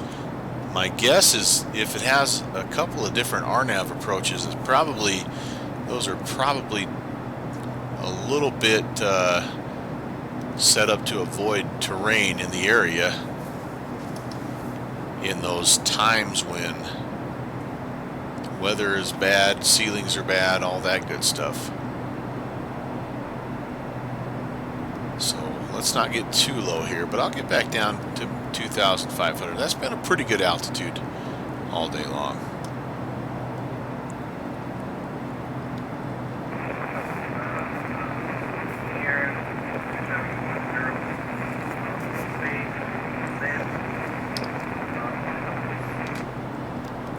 So that sounds, we're closer to the airfield, but that sounded a little worse. So he must be on the other side, kind of coming in. I love that feature of the AVF though. I love that feature. I think that's awesome.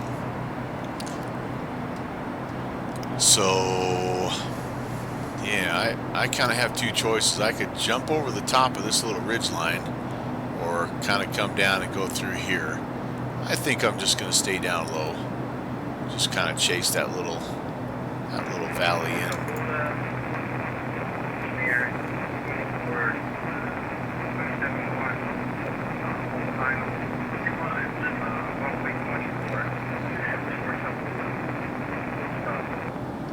I guess that could be somebody else too. I haven't looked at my Vatastic map. I did. There was another guy from that I chat with on the Discord that was going to try to join us, and I don't know if they made it up in the error or not, but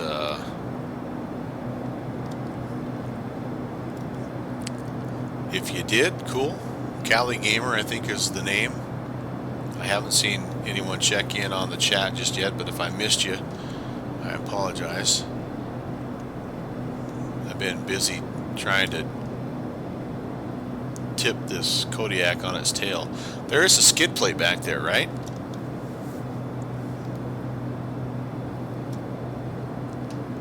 we're just going to pretend there's a skid plate back there. Alright, that's still kind of, I mean, that's a nice feature, but it still feels weird every time I turn around and there's somebody else in the plane with me. I'm not used to that.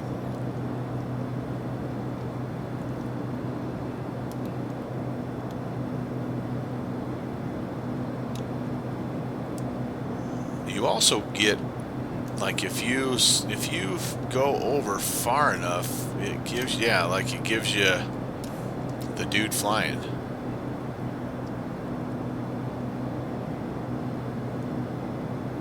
Yeah, I imagine more and more planes are going to start doing that here, wouldn't you think? Oh, I think I'm missing my turn. Let's get turned here. I guess I could go, I could kind of weave my way through up here, couldn't I? Alright, I'll do that. I'll just kind of weave my way through, cut the corner. For the Volta, in air, 27-1, exit Norway. Yeah, that sounds like Al.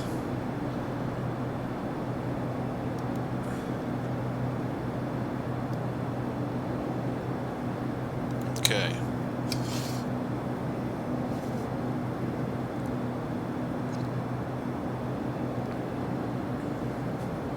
Alright, so that's okay. I didn't know. Thanks though for the confirmation. That makes sense.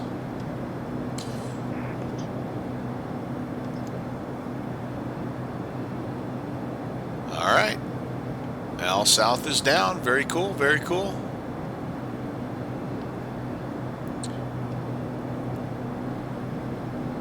Looking forward to joining you, sir. I think I have, yep, 13 miles. Almost there.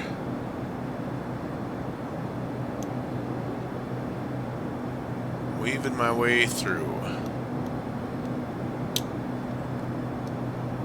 Someday I must visit. I'm thinking there's a cruise in our future, my wife and I. She's mentioned it several times, but the problem is I want to do like Norway and Alaska, and she wants to do the Bahamas, and you know, she wants to go down where it's warm and sandy. I want to go kind of to places like this that have mountains and fishing and that kind of stuff. So, needless to say, we've not ever taken a cruise because we can't decide where we can't agree upon where we want to go.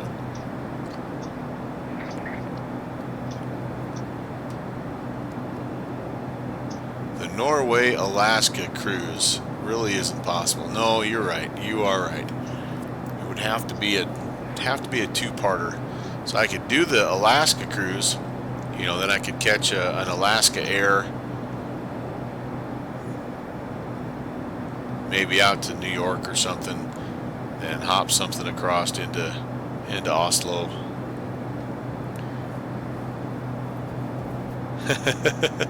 Want to leave a fishing backyard and go to another fishing back? Yeah, it's kind of, yeah, I guess I do. I like to see what the fish look like in other parts of the world. I know what they look like around here. Alright, we've got to be getting in the neighborhood here.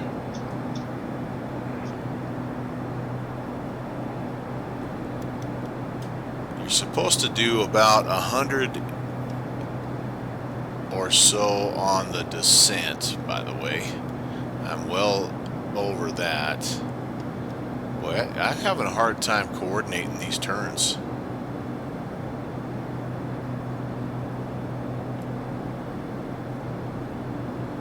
I almost wonder if it has a bit of a yaw damper feature built in, because this is the turn right now with no rudder at all, and it looked pretty good according to my PFD.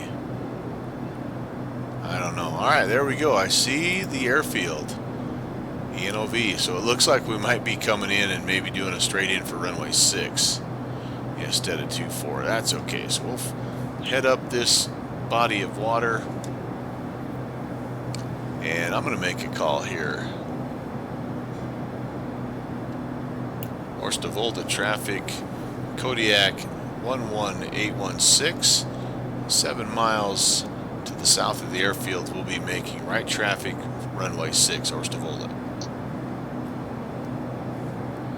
I'm going to bring the speed back though, because I think we don't have to crest any more hills. Just need to follow this waterway, make our turn. I'm going to try to descend. Again, 243 is our altitude. So let's start to descend. We're quite high here, 2,200. At least give 1,000 of that up so we can get to our pattern altitude.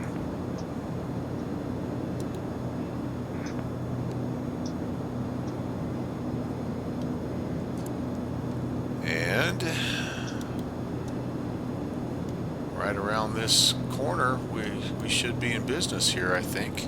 I'm kind of picturing it being maybe up in this little spot right here, hopefully. If not, it might be just right around this corner too, I guess. And we're 4 miles away. This is a 3,500 foot runway, so it's a little smaller than the one we just took off from. All right, there's flap speed. Toss a notch of flaps in there.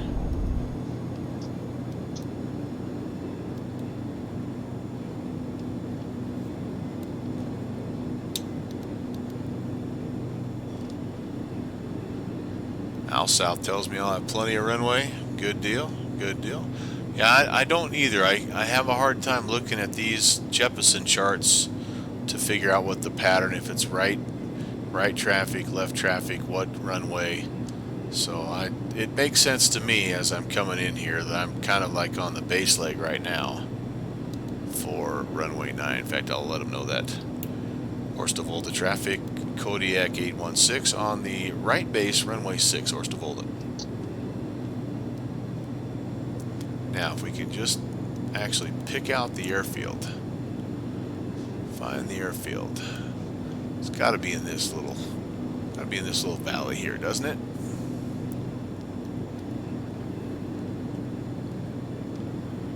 I am thinking it does.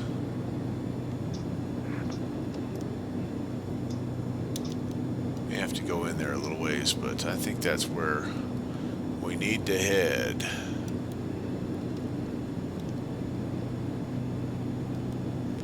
Yep, Al South's not saying. We kind of did that to you yesterday when you were trying to find Haas Ranch. Well, I'm going to turn in here.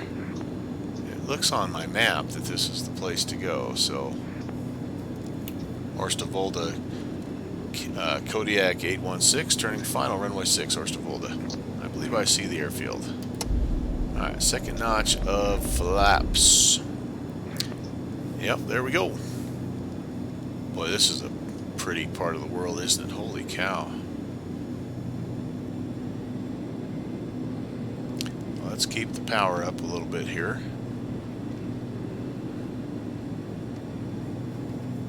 Yeah, this is nice, nice, nice. Nice, nice, nice. Awesome, awesome, awesome.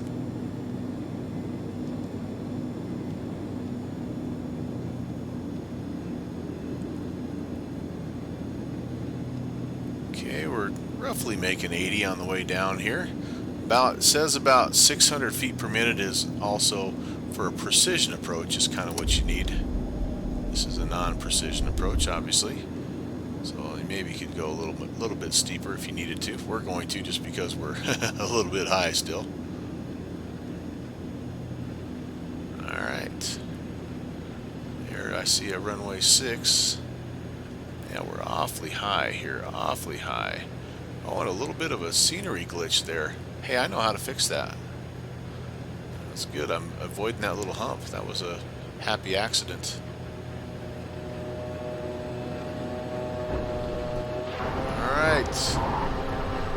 Sliding a little bit, but overall, not too bad. Not too bad. Is this a taxiway? Nope, that's not a taxiway. Pull the propeller lever back to low idle. Taxi to the end here. And we'll clear the runway, and I think we need to take a look at the replay on that.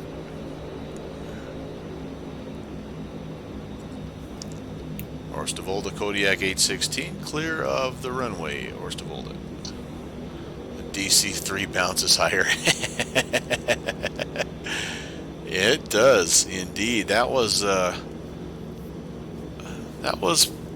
not too bad for like a third landing.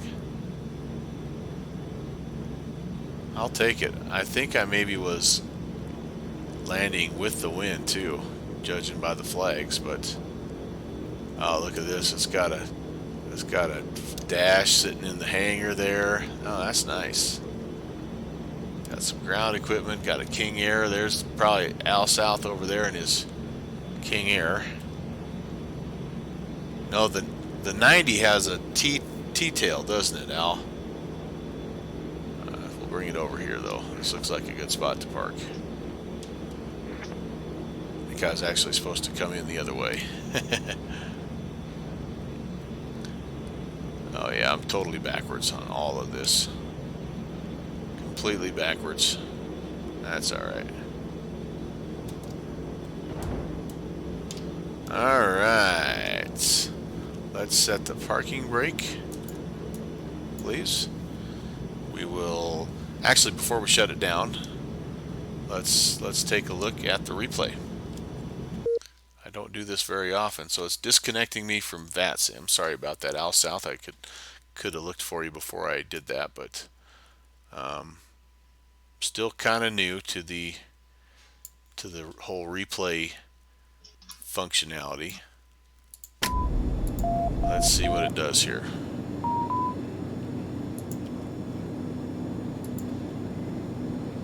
Oh no, I don't have my runway views set. Oh, I don't have my, sorry, I don't have my exterior views set up, my flyby and all that good stuff. I don't remember what those are, so we'll just have to kind of watch it here.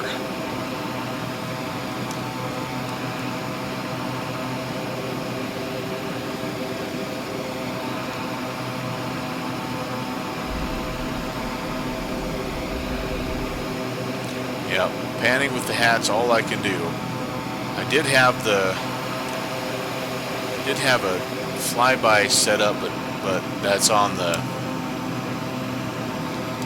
I don't have it configured for this plane. Shift 4, yeah.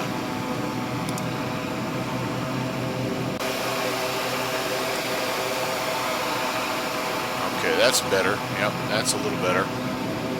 We'll just kind of watch coming in here.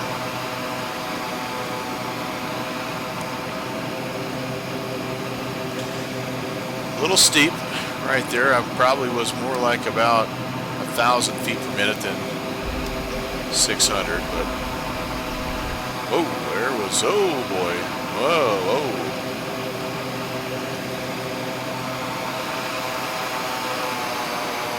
Okay, so that's a little better, yeah. That'll give us a decent view, I think.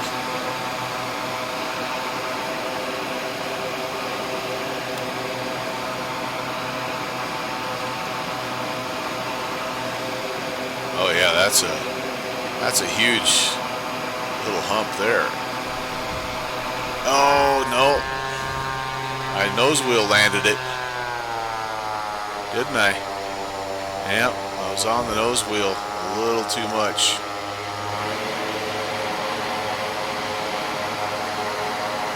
All right, well, I'll have to work on that. But overall, that wasn't too bad. That was not too bad. And I won't be able to see Al South because I'm not connected, and I don't think it shows VATSIM traffic on the replay mode, does it? Well, you know what? If it does, it does. If it doesn't, it doesn't. That's okay. Let's cue the outro music here. And let me tell you what I've got coming up here on the stream. I really appreciate you guys joining me, by the way. Again, thank you so much. Coming up.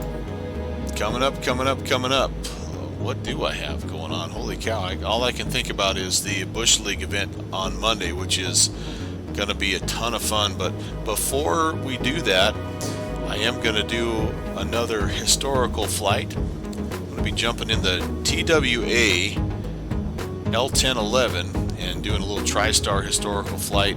So it'll be the TWA historical flight number 1. We did 2 of them with the Eastern Airlines livery back last couple of months, and then we'll do 2 more with the TWA livery. We just go to departedflights.com and we do some research on some of the old routes they used to fly, and so yeah, looking forward to that on Wednesday. And of course on Monday, December 2nd. It's hard to believe it's December already, but on Monday we're going to be doing the Bush League backcountry fly-in. It's going to be the December version. Am I out of replay mode yet? I think I am. Yes, I am. Let's kill the prop here. So Dakota Pilot, that's actually a very, very good question. I'm going to be flying from O'Hare to Los Angeles for that TriStar historical flight number 1 for the TWA, and I'll show you. I don't think I have I don't have the map set up here that I can show you right now, but that's where Saturday's flight will be, and so it'll be a lot of fun. It's a good plane. It's another one of those that's really fun to mess around with. So yeah, so then after Monday, I guess I'll have to update my stream again, because I've not been thinking too far ahead in December mode, just simply because it's, like I say, the Bush League backcountry flying is all I've been working on for about the last, seems like, well, since the last one. So it'll be fun to have that, though, and hopefully you guys can join us. Spread the word, by the way. It'll be 8 o'clock Eastern time, and we will have information out on my Discord, Downwind Sims Discord, and Slant Alpha Adventures Discord on Friday. So coming up here just a couple of days, we'll have the information out. There will be some scenery that you want to pick up. You don't have to, but it's obviously helps out if you have the scenery. It's very simple to install, and it's all free stuff, so nothing you have to purchase. The Prop Strike 172 Bush mod is one of the aircraft that we're going to be flying. I mean, I don't know why you couldn't fly something like this. Or I think in our November fly-in, we actually had 2 helicopters also. So, BYOP, bring your own plane. BYOA, bring your own aircraft. And it's just about having fun. It's a great group of guys. We had, I think, 13 guys last time. And so we're hoping for another good turnout again, because the more people you have flying, the funner it is. It's fun to park and watch the approaches and just talk smack back and forth. So anyway, that's it for me tonight. Guys, have an awesome evening.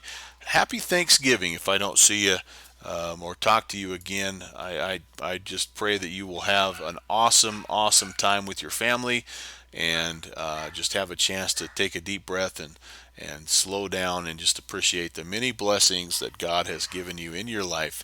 And until next time, I'll be looking for everyone on the TCast. Take care. God bless.